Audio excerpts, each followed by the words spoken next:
all of what we are doing here is possible. And it has even some advantages to have a meeting like this. Let's assume we would have to meet physically at a given place.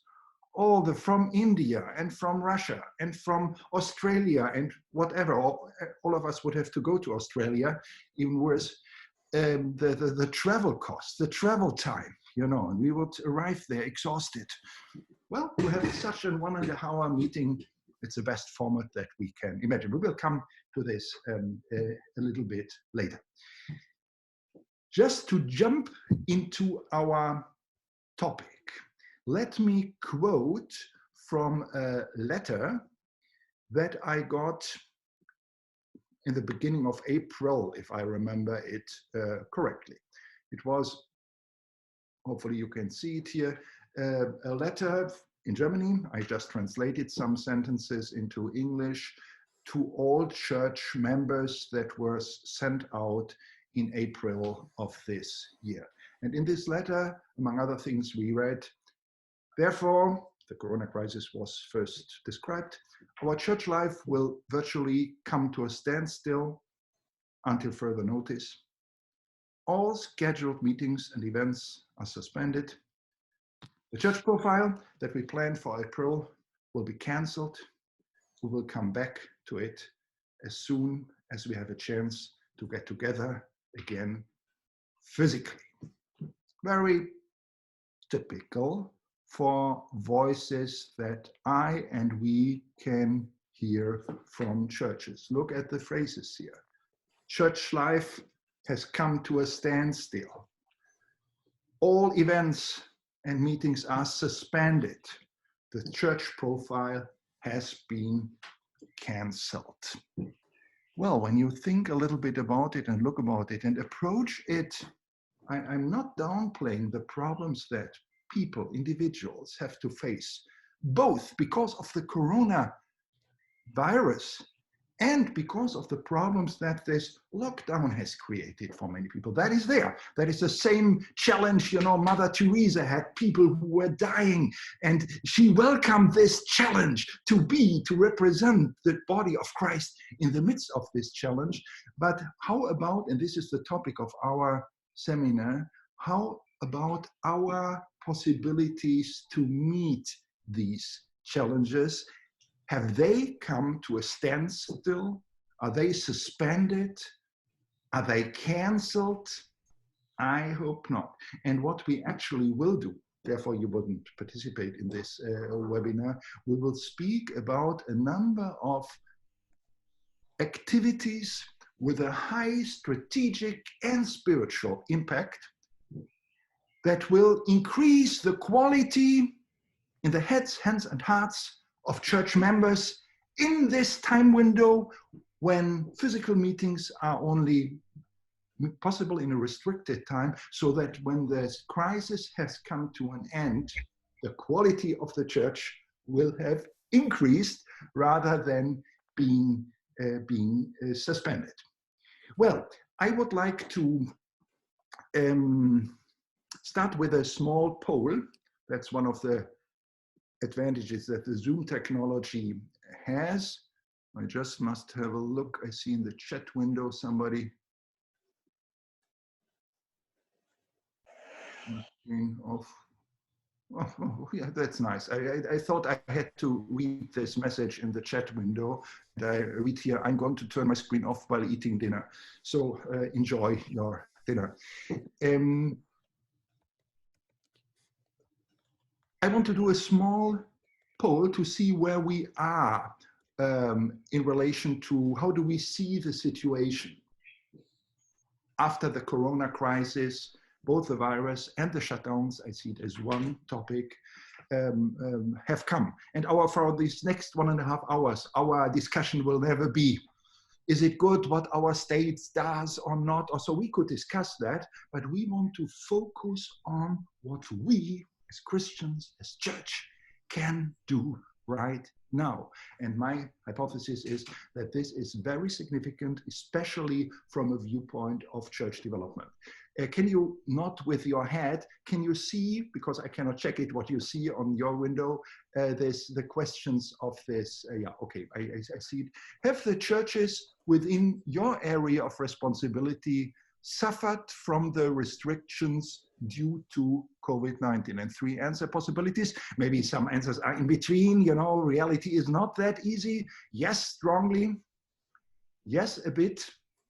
No, just the opposite is true. Well, I see that some answers are still coming in. Now let me stop it, and you should see the results. I have to read them here, even if you can see them, because for what reasons ever on the video that we automatically record from this session, all of the chat things and the polls also are not part of it. So if you don't speak about it, it's not recorded. Well, I am curious myself how you answered. 30% said yes, strongly. 43%, that's the largest group. If we had a dot, how do you call it? A pie diagram, that would be the largest pie, who said yes, a bit. That could be a lot of things. It could be a compromise between 0.1 and 2. Some suffer strongly. For others, we would say, oh, just the opposite. There's something positive happening. So we said in the end, a bit. And there is another 26%, that's 1/4, that said, no, just the opposite holds true. There is something that the Corona crisis is not positive. We don't have to discuss it, but there is something in it that has even helped to bring about whatever. I don't have to speculate, but we will talk about that. So let me close. Oh, have you seen the results or haven't you? Okay, it's here it's a little bit sometimes confusing that I cannot clearly see what you see and what not. Okay, what I would like to do now, very quickly, is that I want to put all of you in small groups of 2 or 3 people. It could be 4 people. It will be by accident generated. And in this small group, I simply show it here as a poster because I don't want to go away from the Zoom thing here to activate PowerPoint. Discuss this very question. Which is the #1 benefit in terms of church development? And even if you have said churches are suffering enormously, now think about, have you experienced any benefit, one benefit, the main benefit, that you have, difficult to read for me from behind, experienced in the context of the Corona crisis? And I ask you now, and we will make it even shorter than before, if you can insert into the chat window, always just in 1 sentence or in half a sentence, very short, the key point that you have shared yourself with others is what is for you the #1 benefit, even if you may see the whole situation as a pure disaster. Can you, within the disaster, see a benefit? I mean, that is a Christian question to ask, isn't it? Always, that's what Christianity is all about, to approach whatever we experience with this question. And we simply want to collect it. We don't want to discuss the points. I simply read some of these points. From India, we hear churches shifted to use technology. Great. Gary Deal. A greater willingness to try things to connect their people. Connection may even work in some areas better than before. Prayer has increased. Interesting. We should go deeper there. Greg writes, connecting with many more people with our church service, so that even the church service, if you count people who attend, it could be higher numbers. This doesn't say that this is the ideal format, not at all, but it is an interesting observation. Increased disciple making, and leadership development in the midst of this time, or maybe even because of this time.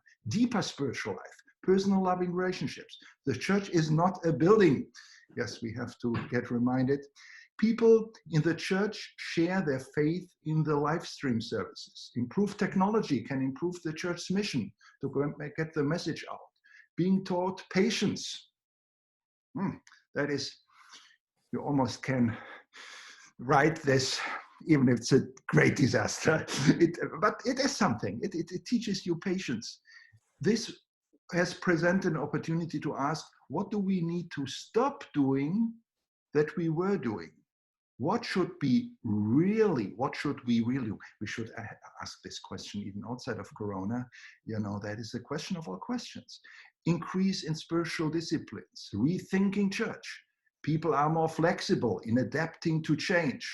More interactivity in our Sunday services. Prayer life increase. Proactive adaptive strategies to unite and care for community.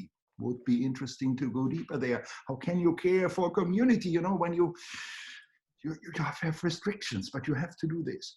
People are more and more looking for connection on alternative ways. Technology opportunity, funds collective to taking care of the poor believers. Wow, great. Conversations about relevance. What is your church closed tomorrow? What if your church closed tomorrow? Would the community notice? Interesting question. Time for greater reflection and simple spiritual experiences. Parishes could be using the time. Could. Probably you want to indicate they don't do it, but they could. Doors are open this time to prepare for church health during a time when this work would not be in conflict with other things on the parish calendar competing for time and attention. I mean, that is really the point of our seminar, that we will speak about that.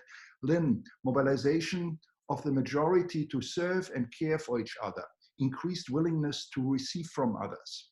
Margaret, we went on the streets to meet people. I mean, you are Norwegian. I don't know how the restrictions are there, but it could be a little bit more liberal when I think about you Norwegians than other countries handle it. We have had the opportunity to use our facilities for homeless people. Our facilities for homeless people, because no activities are within these buildings. Would be interesting to ask churches to complete NCD survey based on COVID experience. We will come to this point. And the last point, we have been providing food to the needy since 2 months, and it still continues. Well, if we ask now the question, what are the catastrophes that you have experienced? What are you suffering from? We could have a list that may be 2 or 3 times that long. It's just another question, but we want to start here. These opportunities do exist, and the could in large letters in one statement indicates, are we using it? Or is it that we say, oh, this is an emergency state, we have to survive it somehow before we can get back to normal? Or could we really strategically invest in the quality of the church right now? Well, what is our situation? We have here, you have the letter in mind with the 3 terrible terms: standstill, suspended, cancelled.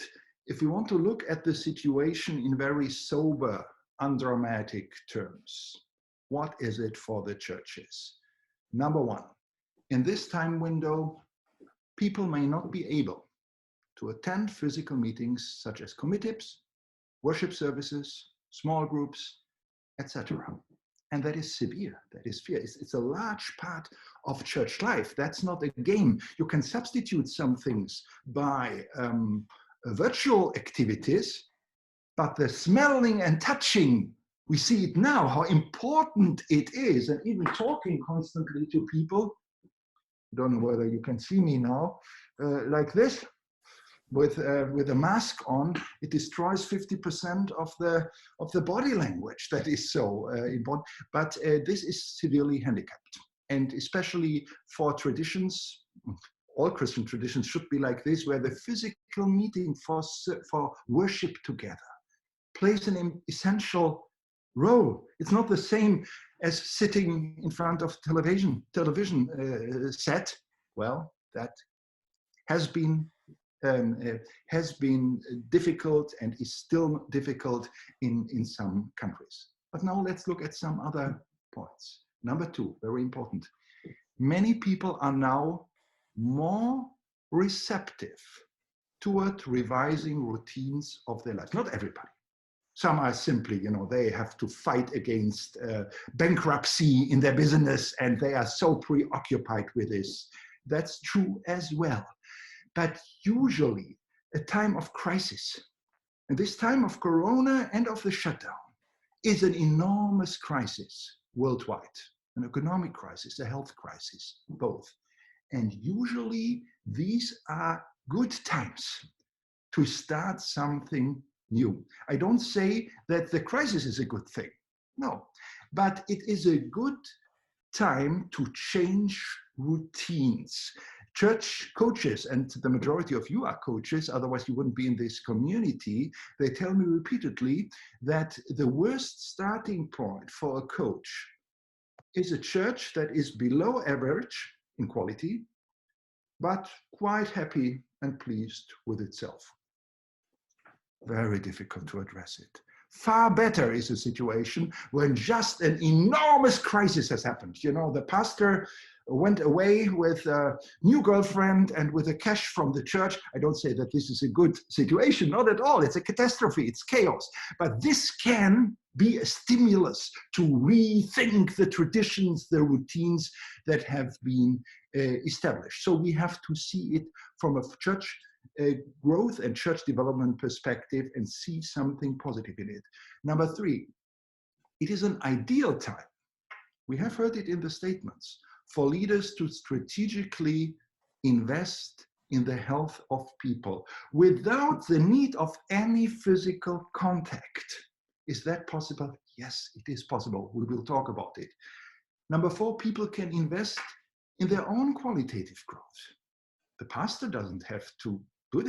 He or she should connect people to these possibilities, but then they can work on their own and they will get out of the crisis spiritually more connected to Christ, more open to meet and minister to other people, and being a more mature disciple of Jesus. And number five, we will be able to see the results of that investment once church life will switch to normal again. So we don't only have to survive this dramatic time, but we can use it. And there are some possibilities that are even more, where the situation right now is even more favorable than it would be without the crisis. What I would like to do in our webinar is sharing with you 3 examples.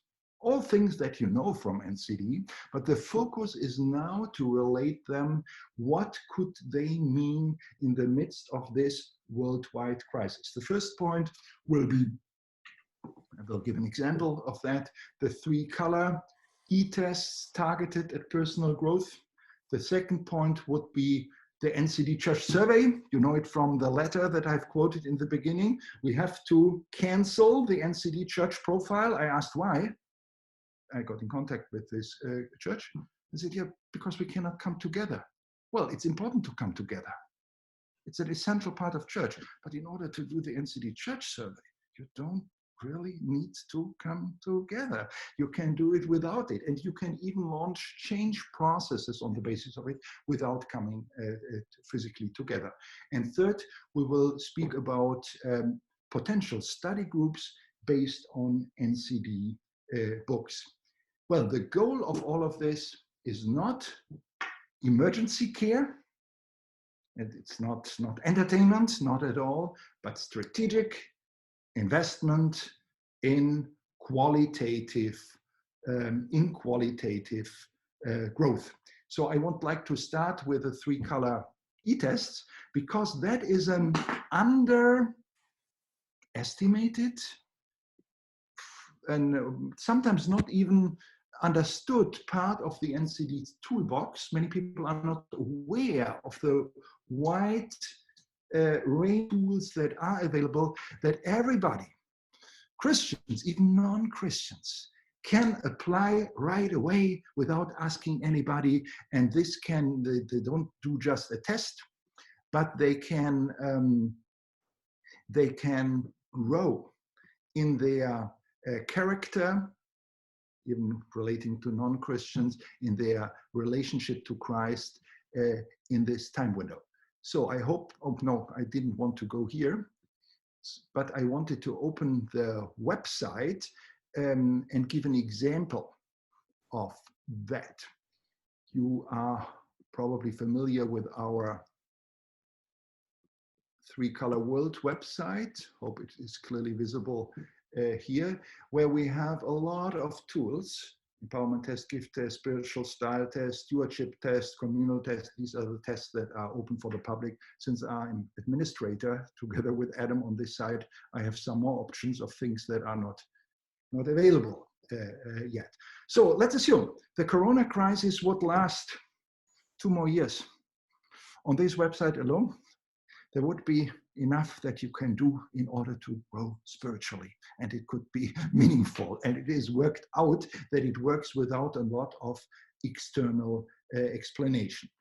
I want to give an example of the spiritual style test. The goal is not now not to talk about the spiritual style test in great length, but what could be done now where even people may be more open than in normal time with all the routines that fill our calendar very much.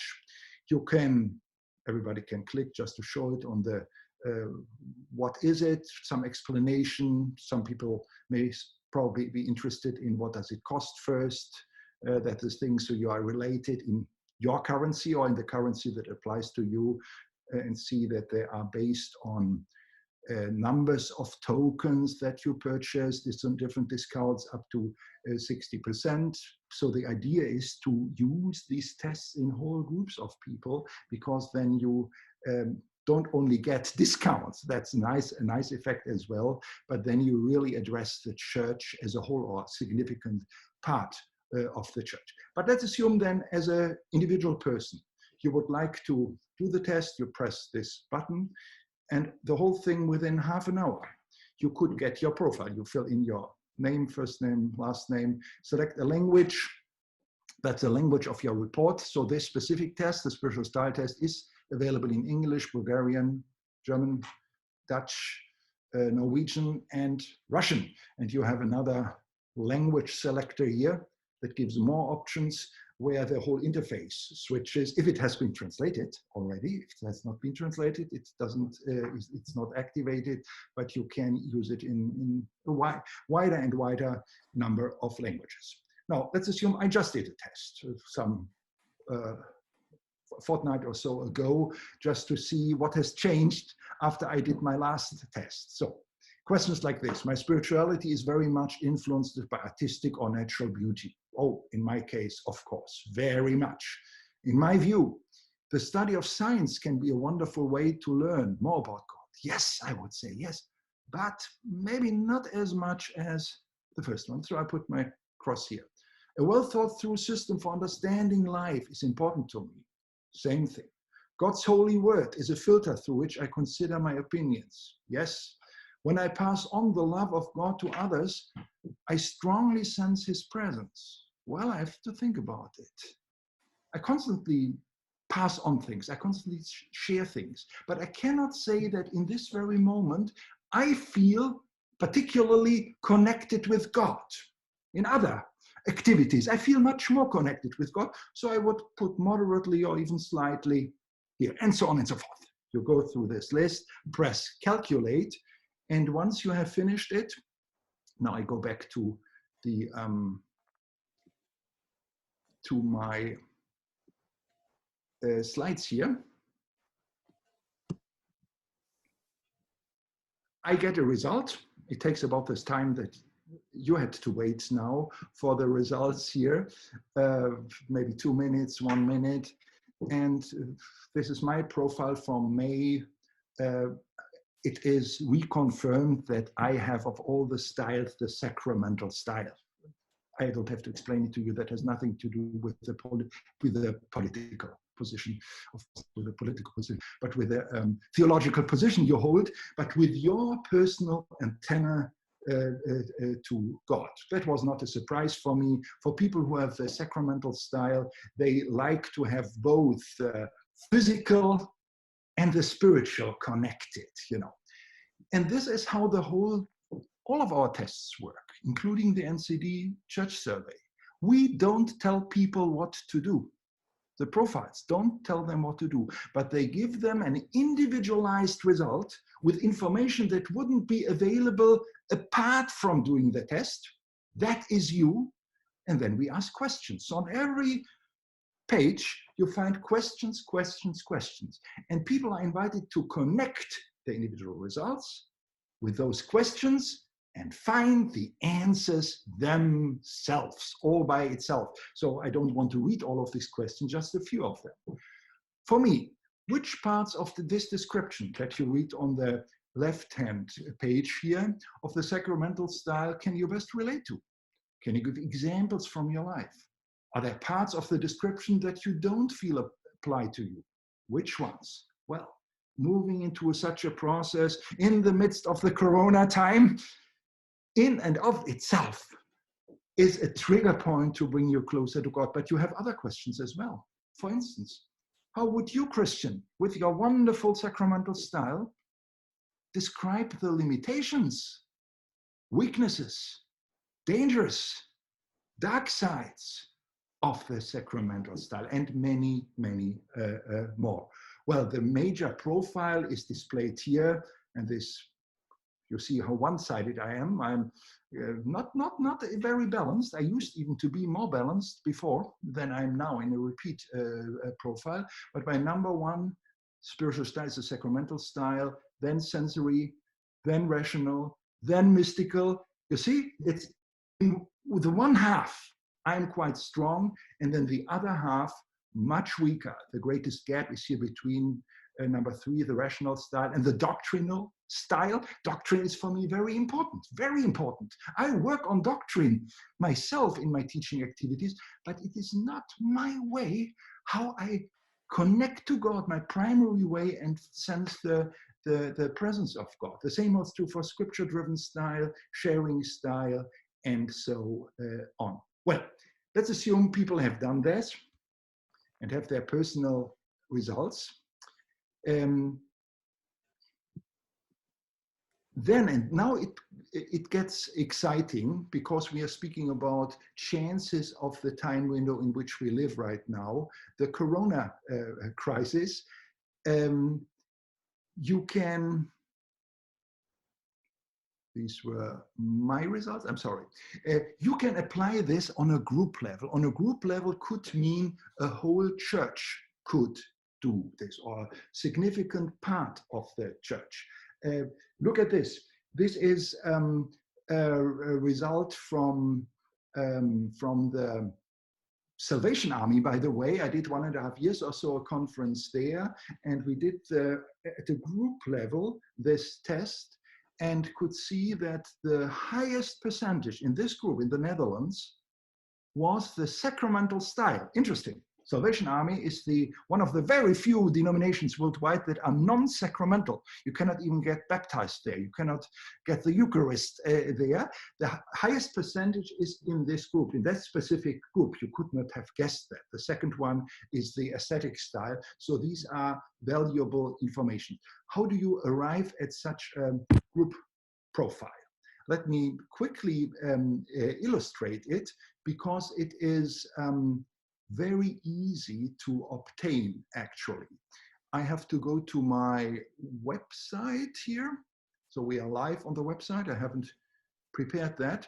So you have your individual styles, and now you are interested in producing a group profile. So you press this button, and that's not complicated. By the way, the group profiles, all of them are for free.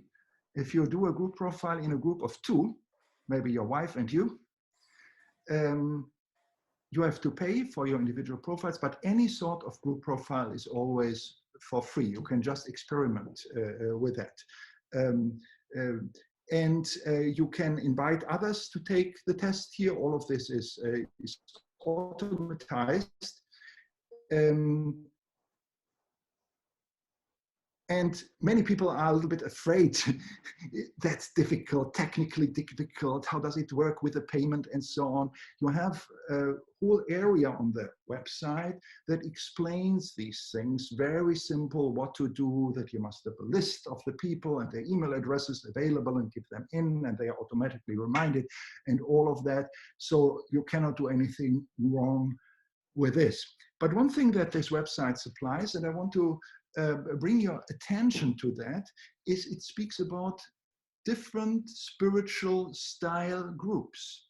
Most people would probably, when you click at it, think about a small group or leadership team. Yes, that is one group, one possibility, but there are 9 other possibilities. It could be couples, best friends, your children even. If we had time, it would be worthwhile to speak about experiences of the various tests with children, leaders and apprentices, non-Christians and Christians. Or I use these tests, for instance, in coaching with atheists constantly, you know, and then they do a test, I do a test, and we create for free a corporate test. This atheist person and I, we see, because we are one group. In a coaching situation, we are one group. It's highly revealing to do this and what this new entity that emerges can mean. Mission or church planting team, a whole church, we have spoken about this, a whole denomination.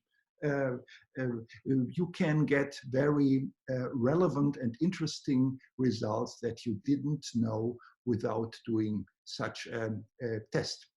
Well, let me go back to our slides. We have seen here the Salvation Army example, and this is what then every group gets. It's deliberately I've chosen here the picture with a very small letter so that you cannot read the names, because that should be anonymous for everybody else who hasn't anything to do with this group. But you can see for every style what are the names of people that have that respective style. And then again, questions. Is the spiritual style of those people who are in a minority position equally appreciated by the group? It is proactively nurtured. Typical example of the questions we ask. Or who from this table could you connect with in order to learn more and be stretched in one of your lower styles? What would you hope to learn from them? By the way, all of this can happen. These processes can happen, not just filling in the test in this Corona time window. There is no hindrance for that at all. And maybe a last slide that I show you from this group profile that everybody gets, whether you do it with just a second person or with 800 people from a significant part of your whole denomination. We have here a matrix that distinguishes the radicalness, the opposite would be nominality, and the balance, opposite would be imbalance in one diagram. You're probably familiar with this kind of diagram. And from this specific group, not for the Salvation Army as a whole, I don't know that, but for this specific group, the highest percentage was in people who display radical balance, 42%, you know. When I did the seminar there, very important for me to know that, because I don't have to persuade them that radicalness and balance must come together. They were convinced about this. They were living this out already. I can be in other groups that are very radical, but very imbalanced, or very balanced, but the radicalness is missing. Very important information. And you can, when you deal with these questions, see that you can use this diagram as a growth tracker. You can repeat this profile and see, are you making progress as an individual or as a group as a whole? What is currently the greatest growth direction needed by your group as a whole, toward balance or radicalness? Does that surprise you? Usually people are not aware what is really, without such a test, what they have to do. Oh, when will your group repeat the spiritual style test to monitor your progress? And you know it from the NCD Church survey, the idea of repetition is not, you repeat yourself because you don't have any other things to do, or we want to sell our service that otherwise nobody would buy, nothing like this. But it is the repeat tests that make it fascinating. The difference between test 1 and 2 and then 3 are more relevant than the static assessment of a given situation. You are aware about that. Well, let me, but then let's give you two more examples from, because this is an interesting application level that many people are not aware of, and it could be ideally done even within the summertime or so on. Even if there are holidays or so, people can find 20 minutes to fill in a questionnaire. I've just, for the sake of illustration, put here together from all the data that we had by that time, which is some years ago, so it's not the current situation, in the whole denomination of Anglicans. How are the spiritual styles distributed there? And very quickly, you will have in purple the figures above average. Probably not a surprise that in Anglican churches, among the Protestant church family, the sacramental style is the strongest developed. Father Jonathan, the Orthodox coordinator, is within us. In the Orthodox Church, no surprise at all. It was the highest percentage worldwide of people who are attracted by this church, are part of this church, who have the sacramental style as their spiritual mother tongue. But then look how it goes on. All the strength of this church, of this denomination, are in one half of the diagram. Mystical, sacramental, sensory, rational, doctrinal. But in the other half, they are considerably lower. Ascetic style, enthusiastic style, sharing style, scripture-driven style. Well, you can work on that and draw fitting consequences out of it. Just the opposite, an international profile of the Baptist churches. Probably no surprise at all. It's almost like a cliche. What you guess is the greatest strength of Baptist churches? It's the opposite, as in Anglican churches. One has his greatest weaknesses, the other has their greatest strength. Scripture-driven style, number 1. Sharing style, number 2. Doctrinal style, number 3. Ascetic, number 4. And the weaknesses are just at the opposite, the lowest one, the sacramental style, and we can draw consequences out of it. It doesn't mean that Baptists should become like the Anglicans or Anglicans like the Baptists, but it does say that it is ideal for Baptists and Anglicans to learn from one another. They don't like each other so much. You can imagine that usually, but this is the ideal pair to be inspired, because where one has his strength, the other has his weakness. These are things that can take place in this time window and continue even beyond that.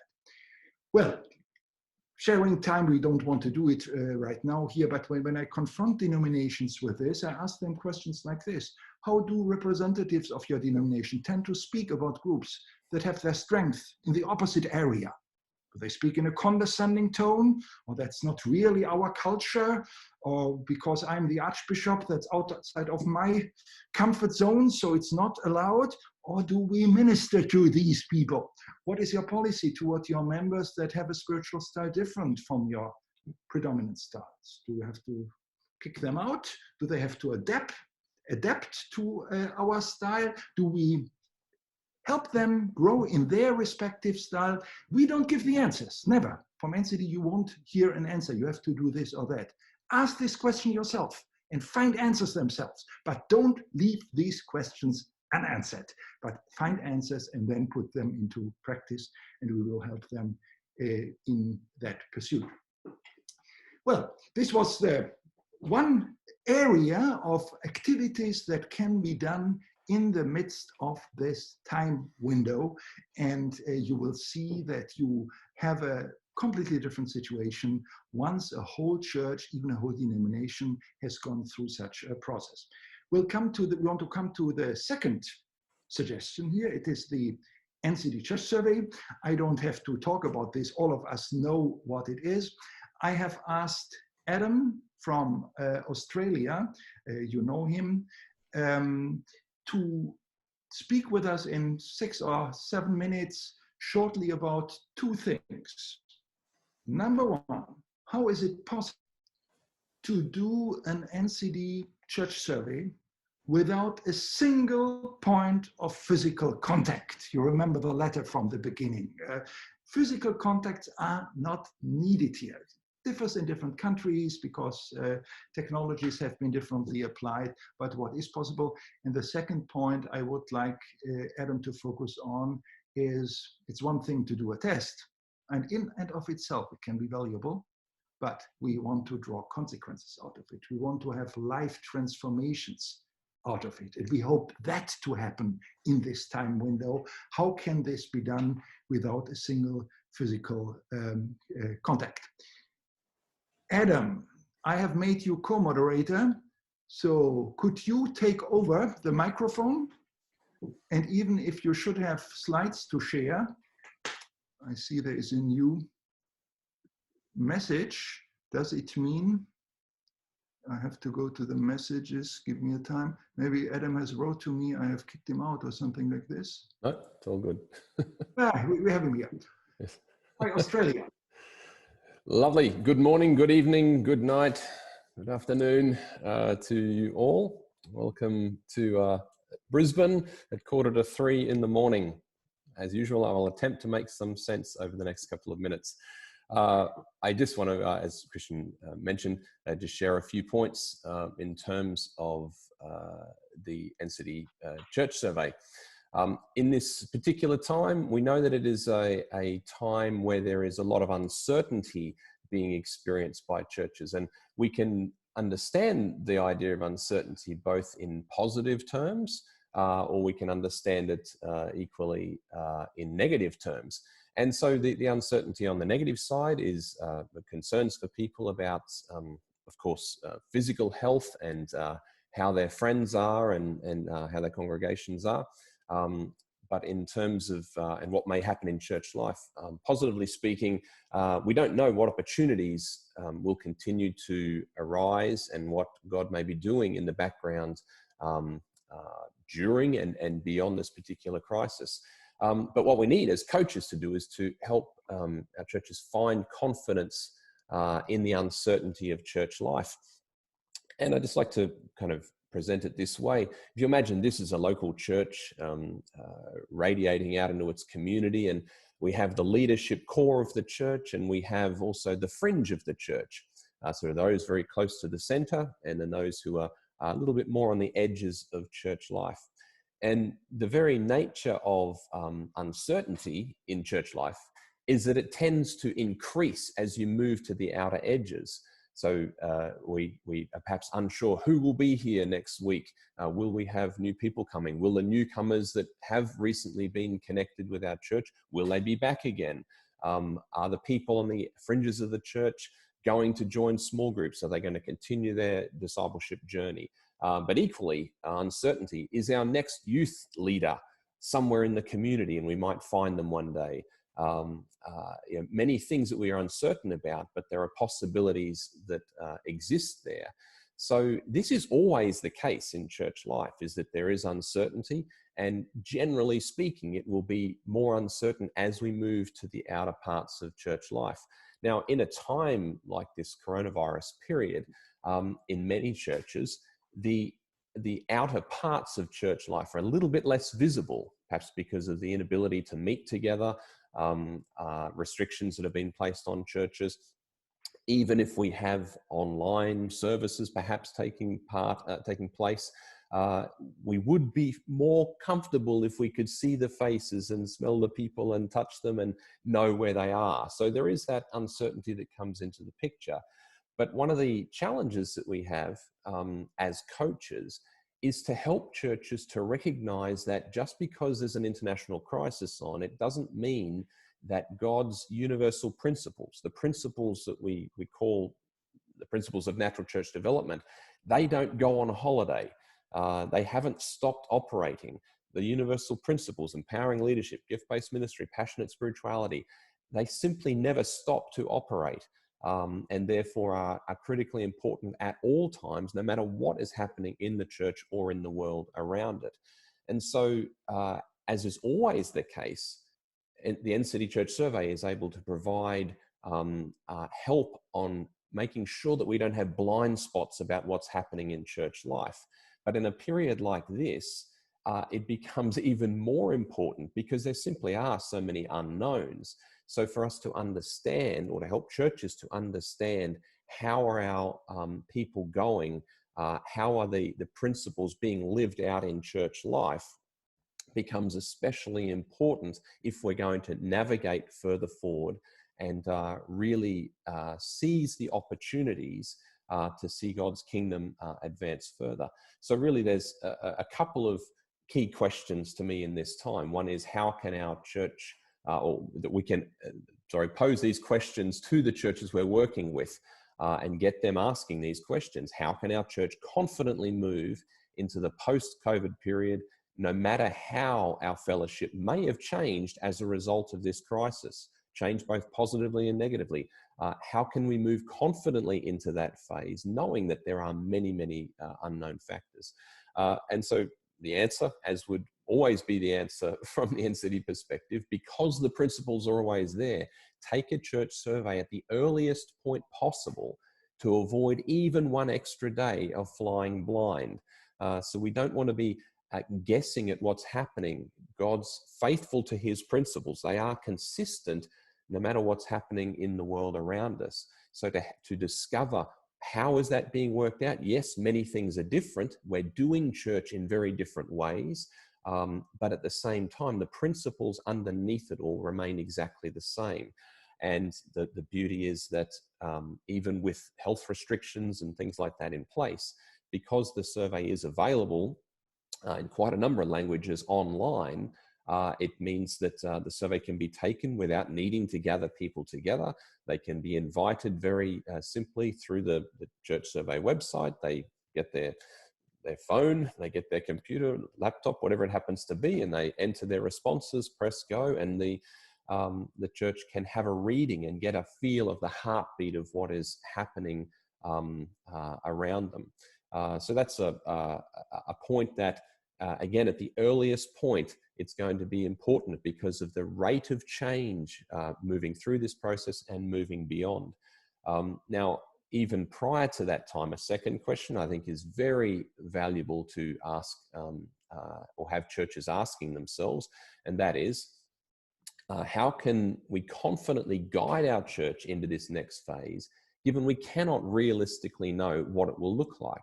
We don't necessarily know what it will look like in terms of the increased challenges or problems, perhaps, but also we don't know what it will look like in terms of potentially new opportunities, people moving into newer phases of spiritual discovery.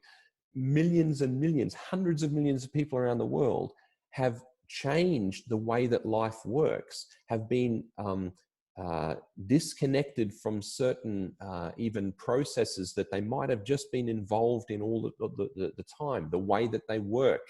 So many things have changed. And in these times, the opportunity for the light of God to start shining through the cracks and to speak to people becomes much larger. And so it is in these time windows that the church right through history has been able to connect with people and speak into their lives. And so one of the ways that every church can prepare right now is that the leadership core, which presumably will continue beyond the crisis. Adam, may I quickly interrupt you with one technical thing? I see it in the chat window. Some participants complain that on top of your point 2, there is one black box with build effects or something like this. I don't know. Is really? there a way Is to that right? remove it? Oh dear. And That's no good. if it is possible, remove it and go on. Otherwise, you simply go on and build it with this. I suspect that none of my animation parts are coming through. Okay, sorry about that, people. Let me try to. All right, let me just. Yeah, this is. We see other secrets from your desk now, but Not that one. You're more transparent now to us. Okay, go ahead. Okay. Adam, 2 or 3 more minutes. It's okay. Yep, certainly. So one of the other things to do is certainly embracing the empowerment test, e-test, as a way of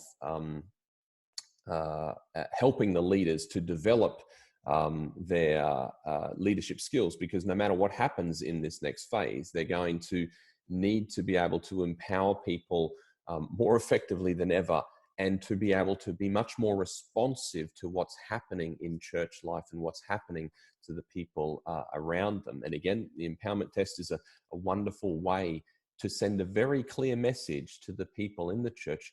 As leaders, we want to hear what you have to say, not just about the church, but about our own leadership, and what is it that we can do to better support and to better lead you in this next phase.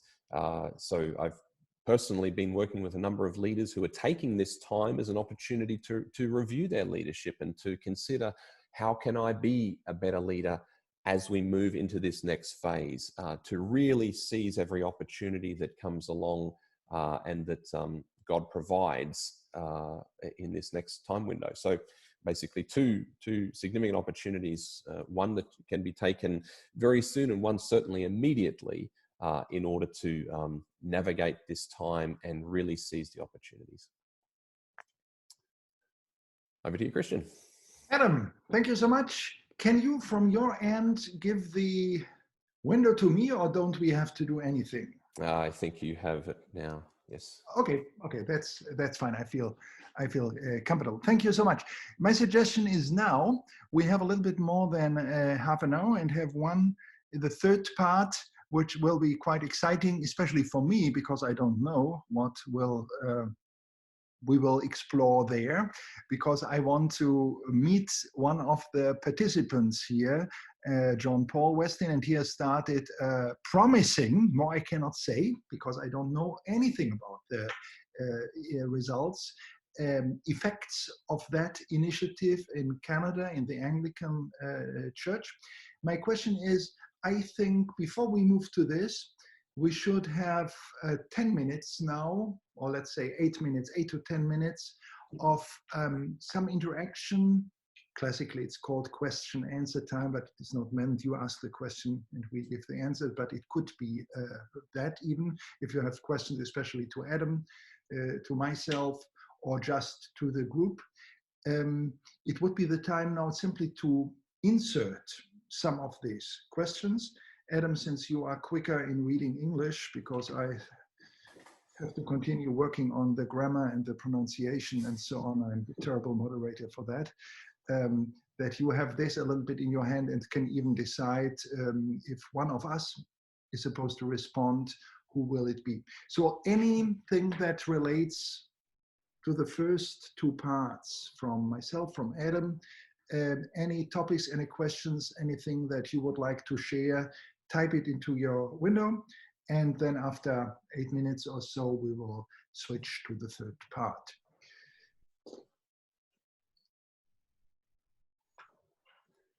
So far, we don't have any comments here. Could I just ask a question, Dr. Schwartz?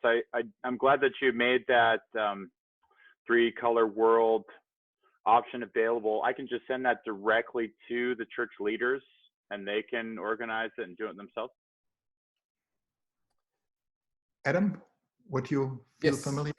Yes, certainly. On the e-test page, depending on which particular test they may like to take, you can send the links directly, and they can find those step-by-step instructions for whichever particular test they'd like to explore.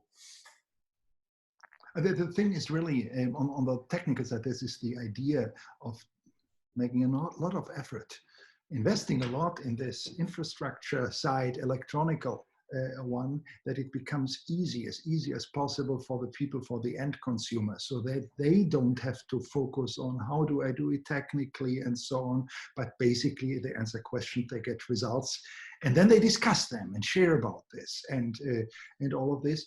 And we simply believe, that's our impression, that this option is not very well known yet in the NCD world, you know, the many opportunities that this opens.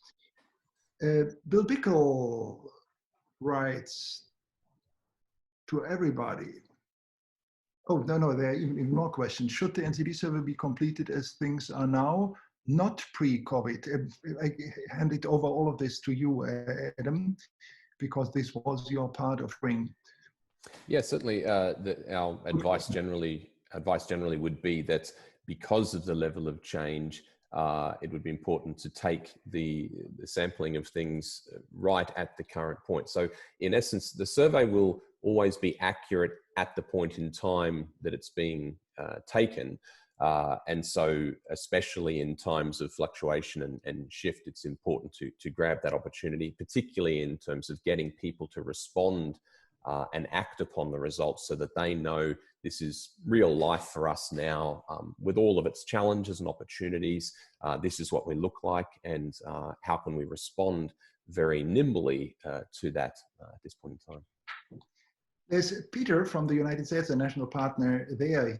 I made as a comment from him, not so much a question, but a piece of information to all of us that we are aware of that. He said that with the purchase of one, let's say, printed book, you get automatically 2 tokens. So that you pay your, I don't know what the price is in the United States, is $16 or $18. And in this is not only included the printed book, but 2 tokens to do 2 tests, or one yourself and give one to another, and so on. So even that is very cost effective, so to speak. The discounts on the tokens when you buy it for larger group in bulk purchases is simply then to help financially, because then it gets even cheaper. But don't underestimate it, what you get from buying one book with the 2 tokens. That is really a lot. Gary Deal has asked, have you seen any specific differences in NCD service results doing it now in the midst of the crisis from those doing it just prior to it? I don't know, Adam, can we already respond to that, or is it for us a point of research? Yeah, I think in this specific crisis would be a challenge, but certainly over time, we have a reasonable amount of data to be able to look at crisis situations within churches. And really it comes down to the response of the churches to the crisis. And so it can be quite revealing of that. We've had many churches over time facing some quite terrible tragedies in the context of church life. And seeing a significant lift in the health of the church because of the fact that the crisis activated the church. Yet in other instances, you can certainly see it where the health collapses because the undergirding just wasn't there. And the moment the storm blew, it really, well, the church was built on sand, sadly. So we can certainly see that, those sides of it. I'll pick up the next one as well there, Christian, from Teresa and Inga. One of the situations a survey should not be taken was said to be, when a church is in crisis. We've had a challenge over many years that there were all sorts of apocryphal folklore things that have developed in the NCD community about the conditions under which you could and couldn't take surveys. Unfortunately, a number of them never actually came from NCD International, nor were the main advice. And so we have to sort of go around correcting things at certain times. One of them happened to be, you can't take the NCD church survey unless you have 30 people. That's not true. The fact is that if you have more than 30 people that fulfill the criteria, then survey, you need at least 30 people. If you have less than 30 people that fulfill the criteria, then you simply survey all of those people and you'll get a highly accurate result. But in another case, this question of the crisis emerged, and it's a little bit strange because it's a little bit like when you're particularly sick, don't go to the doctor. It doesn't really make any sense to take that approach. Now, of course, if you're in crisis, you may have a sense that perhaps the crisis will be over soon and everything will be better, and then we should take the health of our church. Well, that may be the case, or it might get worse.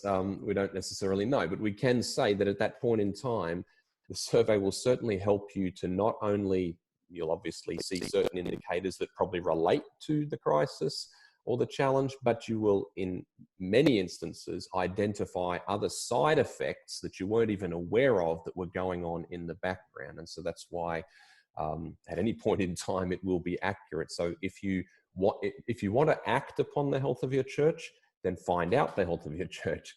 That would really be what it is simplified down to. There's another statement from Peter again. He thinks primarily of his coaches here, because different countries may have different policies there. But in the United States, coaches get the books with a 40% discount, which means, in other words, that this includes 2 e-tests, and all of this for $8.97. Now, it looks like a commercial here, but it's important to know this. So it's really not that these things are very expensive when you think about that. You know, if you get 2 tests for $8.97, one costs, even I can calculate it in my reduced mathematical brain, it's $4 something, and you got a full, whatever, 160 pages book for free. On top of that, you can put it like this. I want to say the things are very economically, and the prices work different in different countries. So this is just the United States. Here you have different policies in Norway and so on, of course, and in Germany and in other countries. Well, my suggestion would be that we move to our part 3, which is now for me that exciting part, because I don't know what we will hear at all in this area. Let me explain the background.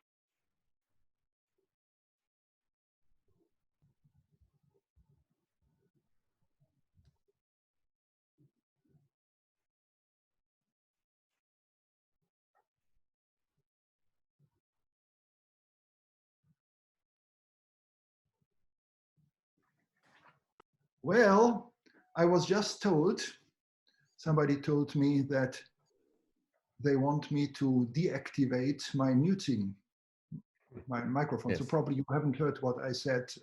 Yeah, it's working now, Christian. In my wonderful English accent, the last half minute or something like this. So we want to move to the third part. It may sound, the title may sound a little bit boring. Study groups, oh, you can do it nicer like this. Study groups on NCD ebooks. People come together and they study a book together. Often it doesn't work very well because people don't read the books between the meetings, but don't admit it and say, oh, sorry, I didn't have the time and whatever, or must be highly disciplined or something like this. In our context right now, the goal is not to entertain people with reading books. But when we suggest it, we want that to result in life changes and in changes of churches. So I was very excited when I heard that in Canada, I saw that here on the Facebook, in the Facebook area, there was, or is, we are in the midst of this, a diocesan initiative, an intensive, connected to my book, God is Indestructible, which was not specifically meant for the Corona crisis, because at the time of writing, it was not even invented. But it fits 100% into this time window. And I have shared with John Paul Weston, he is an Anglican priest in Canada, about this whole topic, what we have developed for this book. The book has 12 chapters, and every chapter is written like this. You can read it out of context. Many books, it's difficult to read them out of context. You know what I mean? When you don't know what a minimum factor is, and it writes about some applications of the minimum factor, you are lost. But these chapters are that you can read every single one completely out of context. And I formulated 5 suggestions for questions to that. The questions don't sound that sophisticated or that fancy, maybe, and they are not meant to be. But simply you can even read these questions. And I would say, we will hear about this, whether this is true or not, it's almost guaranteed that people get involved in the group discussions by connecting the contents of the books, the principles, so to speak, with their own life. And they themselves ask, what does it mean for better of the church in the future? What in this chapter is new for us? Well, I think in all of these 12 chapters, there's something for most of the readers completely new. To what areas of our ministry does it apply? What could be done to improve the situation? What resistance can be expected? Which ways are there to potentially harness the energy behind the resistance? You know, that's a typical NCD question. There is resistance. How can we use it for the glory and for the kingdom of God? That is our question, rather than complaining about the resistance. People don't understand it. They don't want it. They are not motivated enough, and something like this. So it's exciting for me to invite John Paul Weston from Sackville, New Brunswick in Canada to share a little bit about your experience with this group. I understand that probably you meet online. I take it for granted. We have not discussed it. And you have just, let me do it like this. And you have some days ago or a week ago or something like this, you will tell us about this, started with this group, and you are in the midst of this process, which is always the most exciting phase. You know, if you should plan for that in the future, that's interesting as well. And we will achieve these goals and so. And half a year after that, when you reflect, it's nice.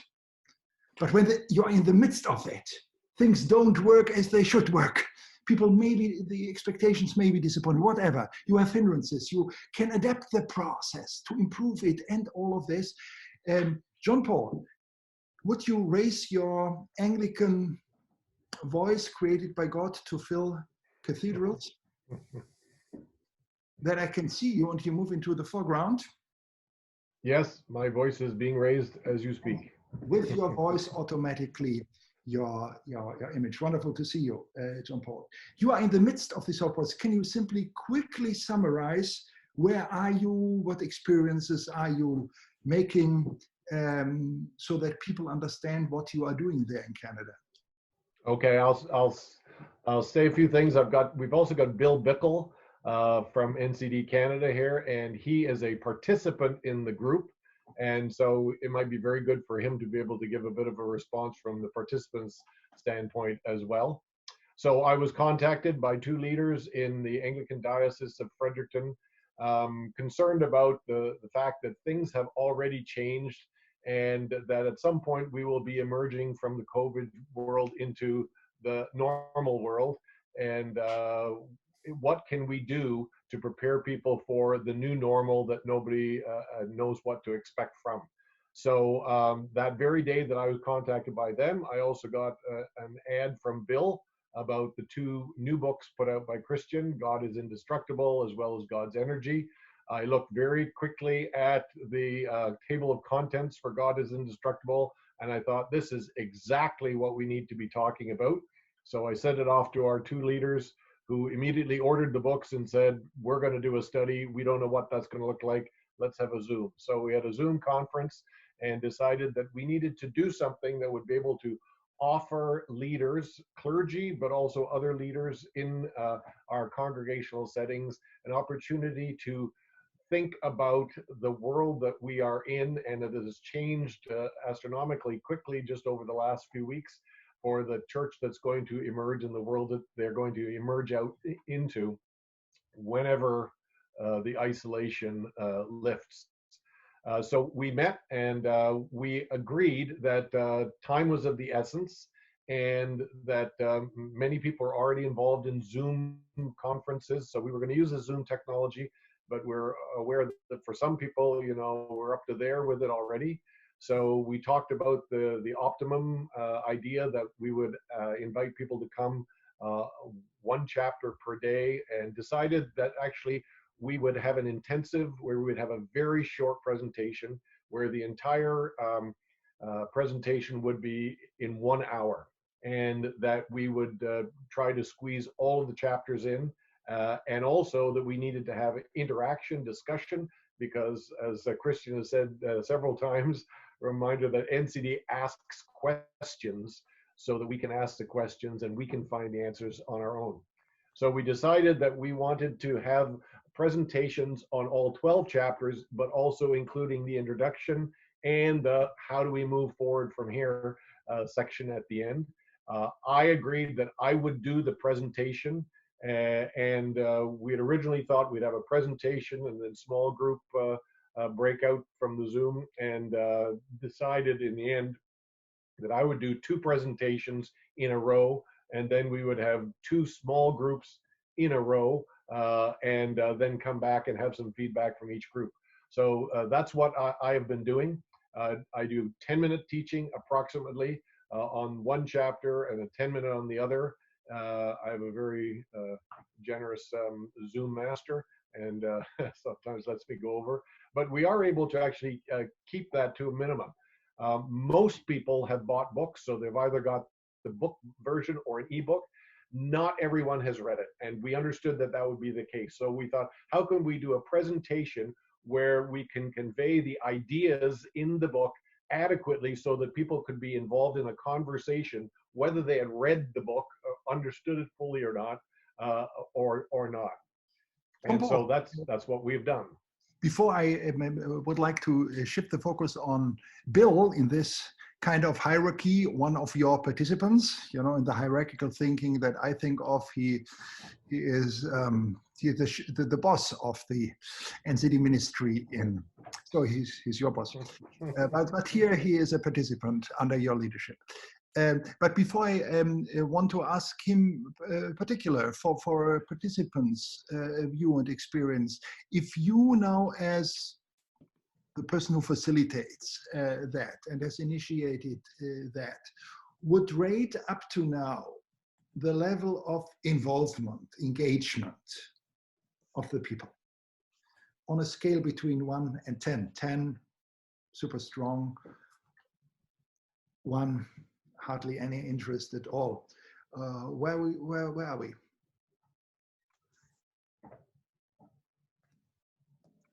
Are you asking John Paul?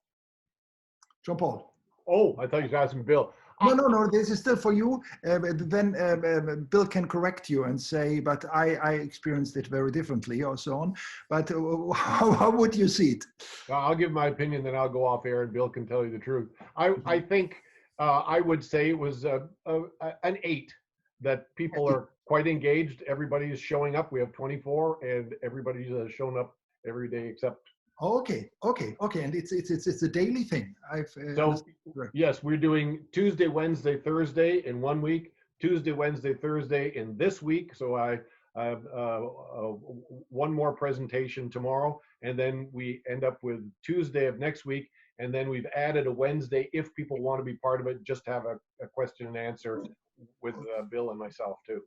Well, you gave a number because I asked you for a number, so you hadn't any other option, and said an 8. This is not the optimum that could possibly be done, but it gets quite close in this direction with room for improvement.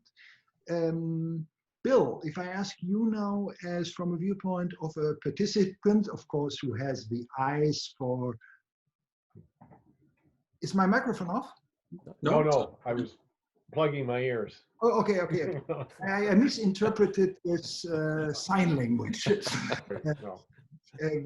What is your experience so far with this process?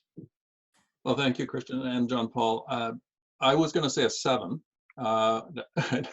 It's interesting. It's hard to read the crowd, and John Paul and I've talked about this. It's different than when you're in a room. It's hard, and when the groups go into small groups, we're not in those small groups. So in some respects, we haven't heard exactly how engaged they are, but certainly they're all participating, and the conversation has been catalyzed, and you have provoked people. And so John Paul has picked up on the idea of provoking, and encouraging people to be provoked. And I think, I'm not sure yet, but I think people are going to feel like they could go away and have this conversation with other people. And I think that's one of the most important things, is not only are they engaging in the conversation, but I think they'll feel equipped to pass it on, multiply it, share it. Okay. But I'm enjoying it as a participant, having read the book and sort of thinking, gee, I should know how this works. It's nice to hear it and hear John Paul's perspective on it and the things he brings uniquely to the story and the content. May I ask a question to the two of you, if both of you would answer them quickly from your different perspectives? What would you, every single one of you, ideally expect as a result of such a process? What should happen from that? What should be different after that process is over? How would you address this question? Bill, can you start? Yeah, well, I guess I'd go on from what I just said. I think the people are provoked. The first couple of sessions, there was some of the, oh, well, we've heard this kind of stuff before, or there's nothing new here. And I've noticed that in the later sessions, they're starting to engage with it more. So I can see that one of the outcomes is going to be that they're freed up to think a little deeper. And I think it will stretch their thinking and their willingness to throw it out on the table. They don't need to fear it. They don't need to fear the atheist. They don't need to fear the fundamentalist. I mean, you just put it on the table and all of a sudden they're going, oh, I can step into this. So I think one of the things I expect to see is that they're going to feel comfortable doing this, and therefore I'm going to see all sorts of book sales. Yes, now we have the booksellers or the publishers for Canada perspective in that. I mean, that is, since I'm in this kind of ministry as well, let me say this, we are of course not against that people buy these things. Therefore, we have developed it and have invested immensely in all of this. If we were not interested in people not only buying it, but buying and reading, and not only buying and reading, but applying this, and not only applying this, but seeing these changes in themselves, and not only in themselves, but then in others. That's the point that we always ask. And then we want to measure it and see it. Has this already really been reached? But it's a great thing that this new tool seems to contribute to that. John Paul, how would you address the same question? Well, I think my hope is, and I think it's working, is that instead of people just having a general feeling, well, things are kind of shrinking in our church world and they'll just continue to do that and it's a natural thing that we experience, is that we understand that there are these areas of crisis and there's a reason for the crisis. So as we go through each chapter, there's information which enables people to feel, oh, that's why there's a crisis in this group. And this is what's contributed to that crisis. And there is a way to address that so that they feel themselves empowered. And then, you know, can in turn, as Bill said, be empowering leaders that we realize there's nothing required. There's no special audio visual information. You can go provoke people, introduce some of these ideas, and enable the same process to happen in your own small groups as is happening in our group on the Zoom. What would you guess, Jean-Paul, from those participants that you see every day in front of your eyes? What is the percentage that have some background in NCD or some solid knowledge, or what is the percentage for which the whole NCD thing, because the book in and of itself is not a book about NCD, you know what I mean? This is in the background, but it's for everybody. How would you that this distribution is? I'd say we have 24. I maybe 6 would be familiar with NCD. They're not the group of people that I would think of as being involved in NCD. They haven't come to workshops before that I've been part of. They're not churches that have done surveys. So they're interested in this book in particular and from this crisis, and are very interested in finding help to be able to think more broadly and deeply. I'm very glad to hear this. Of course, I have no objections that NCD insiders deal with this. We are this whole group is the whole idea that we are very much insiders of NCD, for many years. And if I were against it, I would have to excommunicate myself quickly, you know. However, the whole idea behind this book was, therefore, don't find the term NCD very much in it. Sometimes here and there, it cannot be avoided, I would like to say. But it is meant that people who, from other angles, have never found a relationship to that, but from these discussions get interested and always find, yes, there are problem areas, but there seem to be answers. Let's try them out. Let's do it. And we are not told you have to do this or you have to do this, but there is a plethora of tools available. Maybe some things fit in our situation, and then let's experiment with it. Simply that all of us know that this book is available and why it has been done like this, so not with NCD in the title. At all. Even in Germany, the German version has been published by a Christian publishing house, but it says nothing, it's not positioned in church development or so on. It's well discussed, by the way, in Germany, even in the secular media. You know, future of the church and all of this, chat shows there, and it was meant for that purpose, among other things. So thank you for your initiative there, and thank you for sharing. We have 3 more minutes. Maybe if you have 1 or 2 questions directly to John Paul or to Bill Bickle, you can insert it, because I have to watch that we finish on time. But we will definitely continue with many of the streams that we have started here in later webinars. May I ask John Paul, because you're looking just into my face, you have blessed us with many. Oh, there comes a question. Will the presentations be shared? Good question. What you have done in Canada, or do you mean the presentations of our webinar? Of course, they will share both the video and the PowerPoints. From yourself and Adam, yes. They will be available on the coaching website after a few days. We usually do it standardly. I didn't know whether they were interested in, can we get some of your stuff that helps us, you know, John Paul and Bill, that helps us replicate something. Would there be a possibility if somebody is interested, John Paul?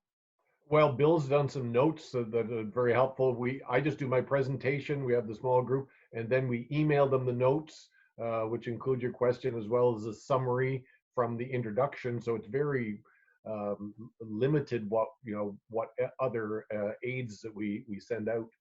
Okay, but we could do that, I'm sure. Yeah.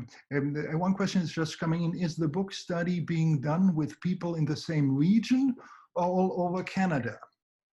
Well, we're doing it from our diocese, so it's the geographical area, but it is both clergy and laity leaders. Oh, yeah. Alex, Flor, did you raise your hands, or did you want to say goodbye or hallelujah or something in between? Because even if you want to say hallelujah, it is time to say goodbye now for this very session. John Paul, would you do us the favor of praying with us in the end of this session, and then we will say that we meet each other in our next webinar. Sure, delighted. Jesus, you say that you are the way, the truth, and the life to God. And we thank you for that truth that you share with us. We thank you also for what you have said, that the truth will set us free. So we pray for all those who are seeking truth in this time of instability in the world. And we pray for your church, entrusted with the good news of the unending eternal love of the Father and of your redemptive work and the promise of the indwelling and the guidance and the life-giving of the Holy Spirit. We ask that you would draw our hearts ever closer to your heart, and our hearts closer to the world that you love and gave your life for, so that we may experience, and those that we lead may experience, more of that abundant life that you came to share with us. We ask for your name's sake. Amen. Thank you so much, and see you next time. God bless you.